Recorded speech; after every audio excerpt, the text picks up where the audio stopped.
Speaking of people you want to be the first one in their case, Alex Cora returns as Red Sox manager. They also, the JT Watkins, the replay dude that got fired, they hired him back as well. The bad guy. They did this on election night. They just announced it. Which, Trev, I'm going to play the Ron Darling thing. I like reading Trevor Plouffe's stuff. He's got a lot of good takes.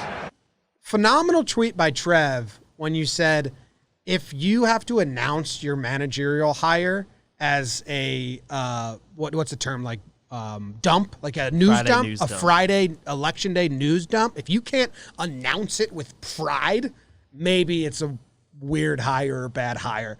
I thought that was a really good thing. Like, and I understand the Red Sox hiring him back. The league didn't punish them enough, and they are allowed to do this. So as an organization, their fans want it. They liked him, blah, blah, blah.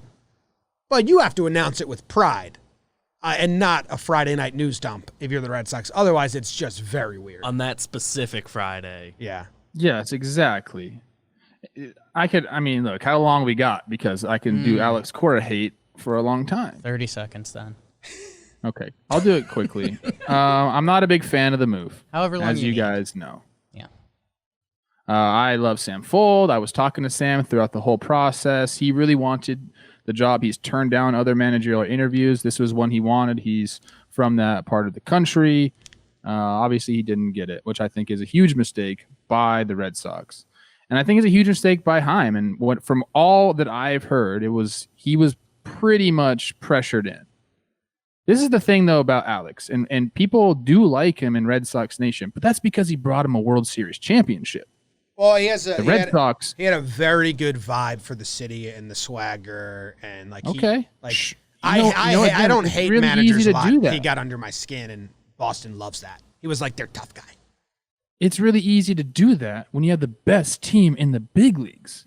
He's taking over a team now that sucks.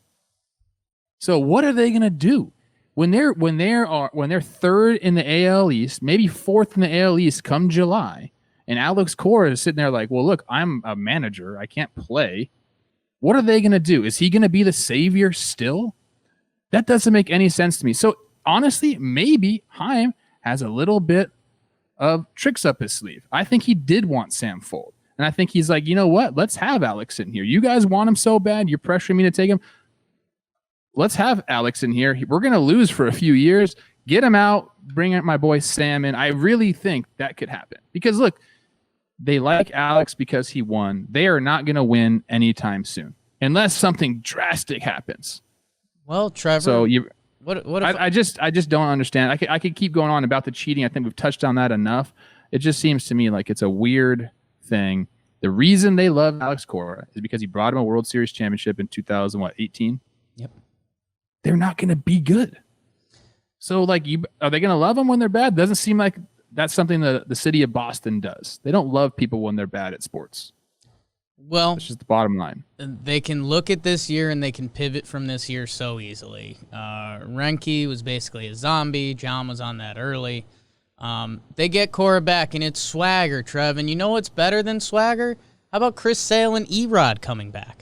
How about if they make some moves in free agency? That Boston team can come back pretty easily. They were using last year to get under the salary cap. So let's see what and compete with the Yankees and the Rays and the Blue Jays. No, they can't. Let's see what they do in free agency. I mean, you were against the Baby Birds last year. I think if the Red Sox make a couple strategic moves, they can be right back in wild card contention very easily.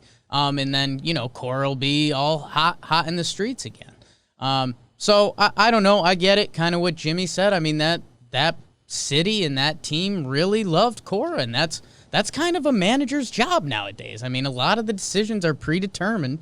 So if they like that guy and they rally behind that guy, yeah, go get him. And the only thing that gets me mad is the semantics of it. If you're suspended, you should be suspended like a player is. I mean, he was fired, and essentially he was suspended for a year, and then he's rehired, and they do it on draft night like we're talking about. Like, how come he couldn't just actually be suspended for a year and have Renke the bench coach step up? Like, I don't know. There's less tarnish to it. I don't know the way to phrase it in my head.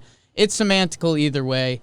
Well, it just looks so stupid that the Red Sox fired him. Yeah. He's going to serve his suspension. Reneke is going to be the manager while he's serving his suspension. It would have got a lot of backlash. But it just proves the point that the firing of Cora and Hinch was a handshake deal with Robbie Manfred before any of it happened. Rob said, I will suspend them through the World Series. They said, we will fire them afterwards. Handshake agreement, blah, blah, blah. Red Sox obviously were just appeasing Manfred because they knew he was going to be back next year. So why did they fire him? It doesn't matter. It's just like, it's just more proof in my pudding. Oh my God. That was a back-end handshake deal. We're not actually investigating this, guys. This is what we're going to do. We don't want to waste our time.